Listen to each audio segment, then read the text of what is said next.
Alors, bonsoir Patrick Mauger. Bonsoir. Ce trophée, initialement, devait être remis par notre partenaire les pompes funèbres Bouvet, qui sont excusés, et donc vous les remplacez ce soir. Donc, Ebra Evans, qui organise cette soirée, organise chaque année plus de 300 événements, des moments de rencontre et d'échange pour inspirer, pour rassembler et surtout pour transmettre. Expliquez-nous.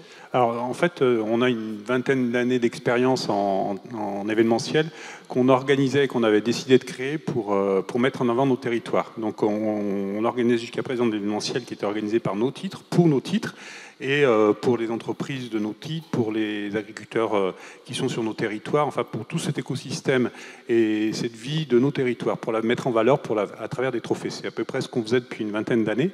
Et fort de ce savoir-faire, on s'est dit on va mettre cette expérience et ce savoir-faire à disposition des autres, des entreprises, des collectivités, en créant une agence événementielle, ce qu'on a fait au mois de mars dernier. Donc on a créé une agence événementielle et aujourd'hui on répond aux demandes d'autres entreprises que les nôtres, puisque nous c'est 9 titres sur l'ensemble du territoire de l'Est de la France.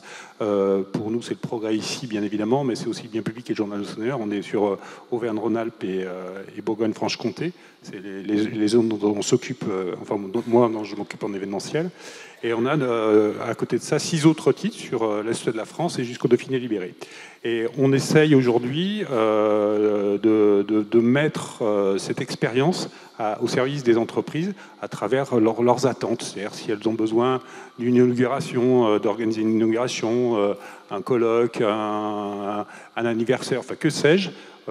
Nos équipes événementielles, qui sont d'ailleurs ici dans cette salle, puisqu'on a Clémence Venet qui a mis en place cette soirée et qui est notre chef de projet événementiel pour l'Ain et pour le Jura.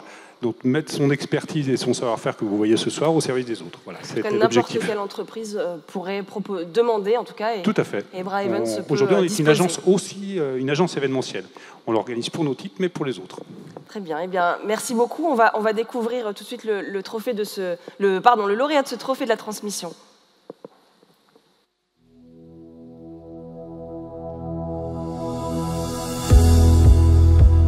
Nina Najar du laboratoire Najar, je suis directrice adjointe et responsable des achats de l'entreprise. Fille des 2 créateurs de l'entreprise, il y a 25 ans maintenant, mes parents se sont d'abord spécialisés dans la fabrication du savon d'Alep, toujours à Alep, en Syrie, grâce à la savonnerie familiale de mon père.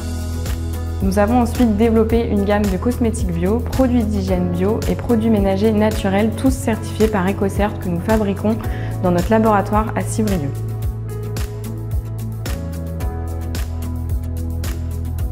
Nous sommes environ une vingtaine de collaborateurs sur notre site à Civrieux dans l'Ain. Nous rayonnons grâce à nos 2 marques, Nagel et Veroya, partout en France et dans 40 pays dans le monde.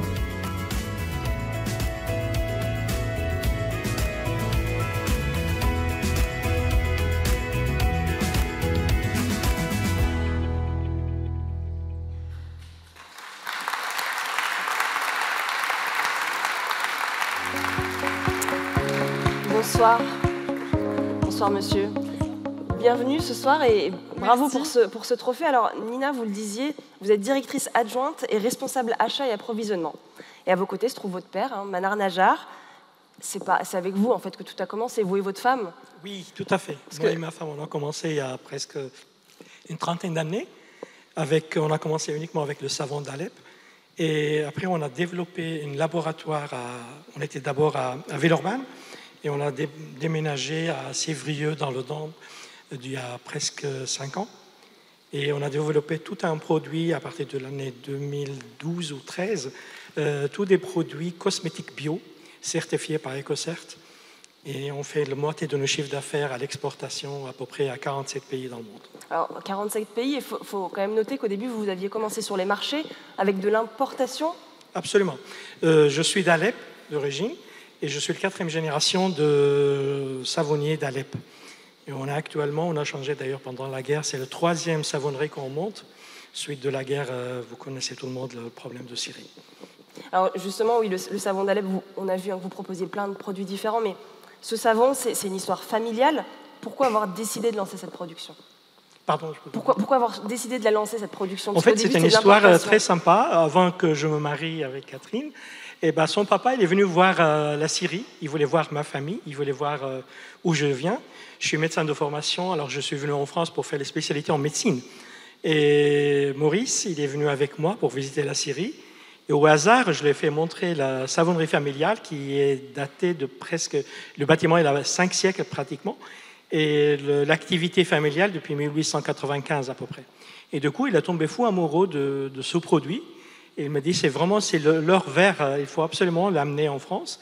Et il a commencé comme ça. Moi, j'étais dans mon spécialité de médecine. Malheureusement, elle est décédée en l'année 2000 et 2003. Et on a pris le flambeau avec Catherine. Et on a continué l'aventure. D'abord, on a fait une savonnerie en Syrie, mais qui répondent à l'exigence et des hygiènes et des règlements français. Du coup, on a certifié nos produits en EcoCert. Et en l'année 2012, on a commencé à faire un laboratoire à Lyon. On a embauché des gens très qualifiés. Et vu les résultats à l'exportation que le produit français il a une charme fou, parce qu'on a vraiment associé le mode ancestral de fabrication de savon d'Alep avec tous les règlements et les hygiènes français et européennes, et ça nous fait une très belle aventure. Alors, Nina, votre père a parlé d'études de médecine, donc il a fait quelque chose de complètement différent, même si dans les produits, il y a un peu de chimie, etc. Vous, en revanche, vous avez fait des études pour reprendre derrière l'entreprise. Oui. Rapprochez-vous, n'ayez pas peur. Oui, en effet, depuis mes 4 ans, je pense que je suis dans les entrepôts. Je suis passée par toutes les étapes en fait, des métiers de l'entreprise, de la préparation de commandes, conditionnement. Et j'ai réalisé un master que j'ai terminé là récemment en achat et supply chain. Et donc, c'est sur ce métier-là que je continue aujourd'hui dans l'entreprise. Et vos parents travaillent encore aujourd'hui dans l'entreprise? Oui, la transmission n'est pas terminée. Non, elle est en cours et je pense qu'elle débute tout juste. Quel est leur poste actuellement? Actuellement, alors ma maman s'occupe, elle en parlera mieux que moi, mais de la partie plutôt juridique, réglementaire, ressources humaines aussi.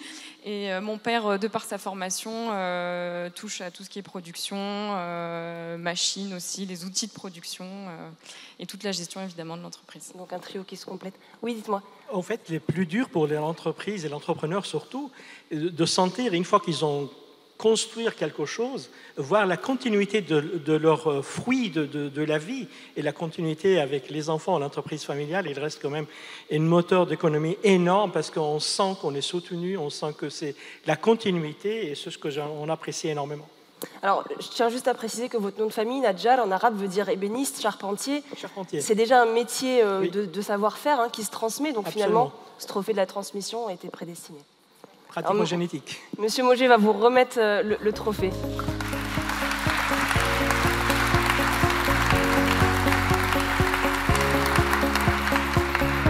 Et je vous laisse faire une petite photo souvenir. Mettez-vous bien au centre du photocall.